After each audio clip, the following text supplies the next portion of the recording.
Hola, ¿cómo están? Dios me lo bendiga grandemente. Estamos en un nuevo espacio para compartir la palabra poderosa de parte de Dios, una palabra que va a cambiar tu vida, una palabra que va a ser algo milagroso, ¿no?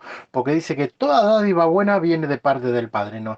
El Padre nos va a dar una palabra que va a ir alimentando nuestro espíritu, nuestro alma, fortaleciendo nuestro cuerpo, abriendo nuestra mente, dándonos el entendimiento y la sabiduría para saber cómo tenemos que manejarnos, cómo tenemos que andar y cómo tenemos que proceder en nuestro diario andar cristiano, en nuestra vida como cristianos y como servidores de Cristo, ¿no? Y la palabra que le tengo para compartir en el día de hoy se encuentra en Mateo 16, San Mateo 16, capítulo 16, versículo 18. Y yo también te digo que tú eres Pedro, y sobre esta roca edificaré mi iglesia, y las puertas del Hades no prevalecerán contra ella, ¿no? Acá hay una palabra poderosa de parte de Dios, ¿no? El Señor le habla acá en el libro de San Mateo, en el capítulo 16, en el versículo 18, como decíamos recién, que dice, tú eres Pedro y sobre esta roca edificaré mi iglesia y ni el Hades prevalecerá contra ella, ¿no? Y acá que no quiere entender, que no quiere dar a entender el Señor, que la iglesia no es el pastor, no es la pastora, no es el apóstol, no es ningún pastor que se llame como se llame, la iglesia es de Cristo y Él la edifica. Y dice, sobre Él edificaré mi iglesia, no. La iglesia no es nadie que se ponga nombre, nadie es dueño de la iglesia es Cristo y Cristo edifica la iglesia, ¿no? Y nos habla también que Él no escogió, Dios no escogió ni a ángeles para edificarla, sino a personas. Y no a cualquier persona, sino a gente normal y corriente como tú y yo. El Señor no eligió a personas superdotadas o capacitadas para hacer una iglesia, sino a personas comunes y corrientes que puedan llegar a todo el mundo, que puedan tener la sencillez, la amabilidad, la humildad de poder aprender y ser guiado por el Espíritu Santo de Dios, ¿no?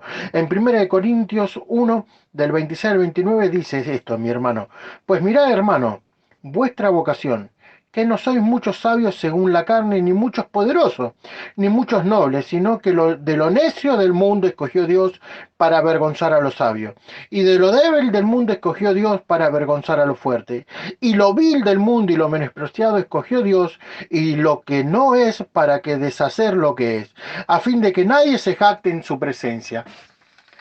Y esto era lo que le estaba diciendo a mis amados hermanos, que Dios no eligió a gente capacitada. Yo cuando llegué a las cosas del Señor, yo no era una persona capacitada, no era nadie, nadie daba nada por mí, pero el Señor vio algo poderoso, algo tremendo de parte de Dios, ¿no? Y yo no era el menos calificado, el no sabía nada, que apenas sabía leer y sabía entender y comprender muy pocas cosas, pero el Señor me fue capacitando, me fue enseñando a poder aprender las cosas y a poder saber de Él.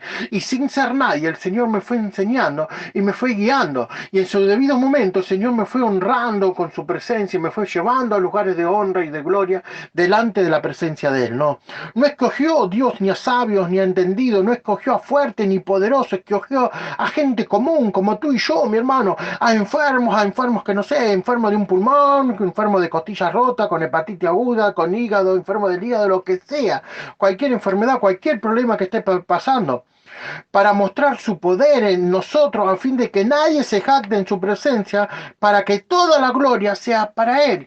Dios nos agarró nuestra vida, Él nos agarró a nosotros, Él nos eligió a nosotros, nos formó a nosotros, no solamente para ser parte de su cuerpo, para ser parte del cuerpo de Cristo, sino para formar su iglesia en nuestra tierra, para transmitir su palabra y para predicar las buenas nuevas de salvación, mi hermano, las buenas nuevas de salvación. Y yo sé que en varias oportunidades, yo sé que cada uno de ustedes se han encontrado en el lugar donde se encuentra, en su barrio y en todo, de tener la facilidad de poderle hablar a gente que está a su alrededor, porque son gente humilde, son gente sencilla que pueden llegar y el Dios le da la sabiduría para hablarle a todas esas personas que conozcan a Jesucristo, ¿no? ¿Puede usar a Dios a gente muy inteligente? Por supuesto que Dios puede usar a gente muy inteligente y lo hace. Hay grandes hombres de ciencia, hombres de mucha sabiduría en toda la ciencia que manifiestan abiertamente su fe en Dios y la defienden ante aquellos que la rechazan, pero también Dios escoge a personas sencillas, sin grandes cualidades como está escrito en su palabra, pero tenemos este tesoro en vasos de barro para que la excelencia del poder sea de Dios y no de nosotros. Eso nos dice en 2 Corintios 4:7. ¿Qué nos quiere decir? Que tenemos este tesoro invaluable en vaso de barro, nos dice el Señor, para que la excelencia de su poder sea de Dios y no sea de nosotros. Nosotros no nos tenemos que jactar por lo que tenemos, porque no es nuestro, porque es dado por Dios. Este don fue dado por Dios. Si uno predica bonito, si uno sana, si uno hace milagros, si uno libera demonios, si uno ata demonios, libera personas, sana al herido, levanta al quebrantado, no es cosa tuya, no es mérito tuyo, sino es mérito de Dios, es don de Dios dado a tu vida, es un don de Dios que te prestó, que depositó en tu vida, y tú tienes que ser un vaso de barro para poder recibir este don glorioso que te está dando Dios, para poder transmitir su palabra y para poder predicar de lo que Dios quiera hacer en cada una de nuestra vida, ¿no? No, lo que Dios busca no es gente grande, fuerte o sabia, sino dispuesta, un corazón abierto, sencillo y humilde. Sabrá Jesús lo que hace, sin duda. Él jamás se equivoca. Dios no busca personas jactanciosas, personas orgullosas, desobedientes. Él busca personas que sean humildes, que sean sencillas, que tengan un corazón abierto. No importa la posición económica o social en la que te encuentres, tú tienes que tener, si quieres servir a este Dios de la gloria, tienes que tener un corazón dispuesto, un corazón sencillo, un corazón abierto a lo que Dios está haciendo y a lo que Dios te quiere llevar a hacer, porque esto es la iglesia de Cristo. La iglesia de Cristo nos complementamos unos a los otros para poder predicar su palabra y para poder transmitir el mensaje de salvación, no. Hablando de la iglesia, el apóstol Pablo dice, porque nadie puede poner otro fundamento que el que está puesto, el cual es Jesucristo. Y si sobre este fundamento alguno edificare oro, plata, piedra preciosa, madera, heno, hojarasca, la obra de cada uno se hará manifestada porque el día, esta es la palabra que nos dice el Señor, porque el día la declaró porque el día lo declaró, pues por el fuego será revelada y la obra de cada uno, cual sea el fuego, la probará. Eso nos dice en 1 Corintios 3, 11 y 13, nos dice esa palabra, lo que nos está diciendo Dios. ¿Qué nos quiere decir el apóstol Pablo? Escuchen bien, porque dice, porque nadie puede poner otro fundamento que el que está puesto, el cual es Jesucristo. Nadie puede cambiar tu fundamento en tu iglesia, que el fundamento es Jesucristo, tu vida es Jesucristo, tu fundamento es Jesucristo, la roca de tu vida es Jesucristo, no. Y esto es lo que dice la palabra de Dios, y en el versículo 12 dice, y si sobre este fundamento alguno edificare oro, plata, piedra preciosa, madera, heno, hojarasca, la obra de cada uno se hará manifestada por el día, dice, por el día la declarará, pues por el fuego será revelado y la obra de cada uno, cual sea, el fuego la probará. ¿Qué quiere decir? Que si alguien quiere cambiar la doctrina que es cristocéntrica, la doctrina que es Jesucristo, él tendrá que ser probada y pasada por fuego, y el fuego revelará su falsedad, el fuego revelará que no es justa, que no es la obra de Dios y que no es lo que Dios quiere para cada uno de nosotros, no, que no es lo que Dios anda buscando, dice, en un momento, una vez yo leí un artículo de un pastor que agarró, escribe un par de libros, escribe todo, y él en los libros empieza a preguntarle a la gente a ver cómo quieren la iglesia perfecta o de qué modelo ellos sugerían para tener la iglesia perfecta. Y la gente de todos lados opinaba, no, que la iglesia tiene que ser esto, la iglesia tiene que hacer esto, la iglesia tiene que estar para acá, para allá, la iglesia tiene que trabajar de esta manera, no. Y a medida de lo que la gente iba opinando, este pastor agarró y fundó su iglesia y armó su iglesia según las opiniones de toda la gente. Él sacó una conclusión y fundó su iglesia. Y yo me le quisiera hacer un par de preguntas a este pastor, ¿no? ¿Realmente la iglesia que fundó es la iglesia de Cristo? Le pregunto también, Cristo, ¿cómo quería que sea la iglesia de él, no?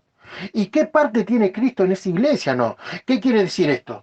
Que muchas veces nosotros queremos hacer una iglesia, adaptarla a la gente, y la iglesia de Cristo no se tiene que adaptar a las demás personas, sino las personas del mundo se tienen que adaptar al orden, al propósito que ahí está establecido de parte de Dios, y la obra que Dios está haciendo, y hacia dónde va la visión de cada una de la iglesia. Porque cada iglesia puede tener una visión diferente o un objetivo diferente, pero el propósito, la base, el fundamento, tiene que ser Jesucristo. El fundamento es el mismo. Pueden trabajar de diferente manera, pero su fundamento tiene que ser cristocéntrica para que Cristo obre con poder y autoridad, ¿no? Y yo le dejo algunas referencias de cómo es la iglesia que Cristo quiere. En Juan 8, 31 y 32 dice que persevere en su palabra. La iglesia tiene que perseverar en las palabras de Jesucristo. Y en Juan 13, del 34 al 35, también dice que persevere en el amor. Una iglesia que persevere en su palabra, que tenga amor. Y otra que dice en Juan 15, 8, dice que lleve frutos espirituales que glorifiquen al Padre. Entonces, para que la iglesia sea una iglesia real, sea una iglesia cristocéntrica, lo primero que tiene que hacer es perseverar en su palabra, perseverar en el amor y llevar frutos espirituales que glorifiquen al Padre. Solo las congregaciones que reúnen estos requisitos pueden asegurar que son la iglesia de Cristo. ¿Me entienden, mis hermanos? Iglesias que buscan sus propios beneficios y su propio lucro están fuera de la iglesia que Cristo estableció. Y lo dice su palabra, no lo digo yo, lo dice su palabra, la palabra de Dios. La Biblia dice cómo tiene que estar fundada la iglesia de Jesucristo y cuáles son las cosas que tienen que perseverar, dice. Y después en este versículo dice que las puertas del Hades no iban a poder prevalecer delante de la iglesia de Jesucristo, dice. Por más dificultades que encontremos en nuestro caminar con Cristo, nadie podrá destruir lo que el Señor construyó. ¿Esto qué quiere decir, mi hermano? Que por más fuerte que venga tu tormenta, si tus pies están sobre la roca, si tus pies están sobre el fundamento, tu iglesia está sobre el fundamento, y el fundamento ese se llama Jesucristo, Jesucristo jamás te soltará la mano, y nadie, ninguna tormenta podrá tumbarte y podrá alejarte del propósito de lo que Dios quiere para cada una de nuestras vidas. A Jesús lo crucificaron, lo mataron, a todos sus apóstoles y fieles seguidores.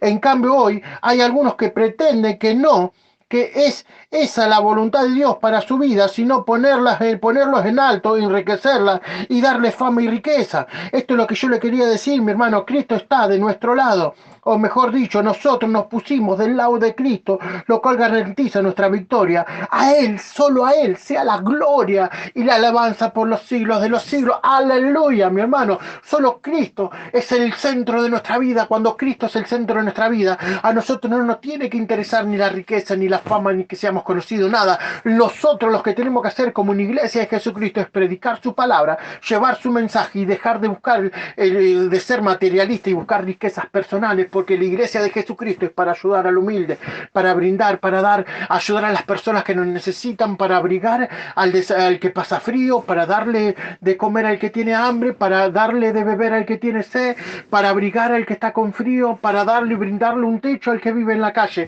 Para eso está la iglesia de Jesucristo, para brindar amor a las personas que lo necesitan, para que Cristo sea manifestado, para que Cristo sea predicado. Nosotros, nuestra vida como buenos creyentes y buenos cristianos, tienen que ser un ejemplo para las demás personas. Nuestra vida tiene que ser cristocéntrica sobre todas las cosas. La clave de la supervivencia de cualquier congregación, de cualquier iglesia, ha sido siempre nuestra fidelidad a Dios y a su palabra, y sobre todas las cosas lo que Dios manda sobre cada una de nuestras vidas, mi hermano. Nosotros no nos tenemos que desviar de lo que Cristo quiere para cada uno de nosotros. Nosotros no tenemos que desviar nuestra mirada, nosotros no tenemos que desviar nuestra mirada en nuestros deseos personales, sino que matar nuestros deseos personales y seguir el deseo de Cristo, y Cristo va a ir añadiendo todas las cosas que nosotros necesitamos, porque cuando nosotros le servimos a Cristo, Cristo sabe cuáles son nuestras necesidades, y Él va a suplir cada una de nuestras necesidades según sus riquezas en gloria en Cristo Jesús. Si queremos enfrentar los ataques que el tiempo nos depare, debemos fortalecernos en el Señor y en el poder de su fuerza, manteniendo viva nuestra fe bíblica y la comunión de los unos con los otros en el amor a la verdad, buscando al perdido, levantando al caído, sanando al herido, etcétera, mi hermano. En definitiva, haciendo aquello para lo cual fuimos llamados por Dios, para su gloria y su excelencia. Usted quiere tener una iglesia victoriosa, una iglesia en victoria, una iglesia bendecida, una iglesia próspera, una iglesia donde el poder de Dios y el Espíritu Santo desciende trayendo sanidad, libertad y liberación sobre cada uno de los hermanos, trayendo sanidad sobre los que nos necesitan. Tienen que tener los fundamentos principales de la palabra de Dios y los fundamentos de lo que Cristo quiere. Ustedes tienen que ser una iglesia cristocéntrica sobre todas las cosas, entender que no es por mérito propio, no es por mérito de ustedes, sino es porque Cristo te eligió. Vos no lo elegiste a Dios, Dios, vos no elegiste a Jesucristo, sino Jesucristo te eligió a vos para poder guiar a su pueblo, para predicar su palabra. Jesucristo te eligió a vos. No es mérito, que no es algo que nos merecíamos, no, porque no nos merecíamos nada, porque estábamos condenados por nuestro pecado, sino que Cristo nos eligió para poder predicar su palabra, para poder ser ministros de Él y para poder ser transmisores de la verdad, y la verdad se encuentra en la Biblia. Toda cosa que se diga que no esté en la palabra de Dios es una falacia, una mentira. Toda la palabra de Dios es para guiar nuestra vida. Toda la iglesia tiene que estar edificada en la palabra de Jesucristo sobre todas las cosas, mis amados hermanos.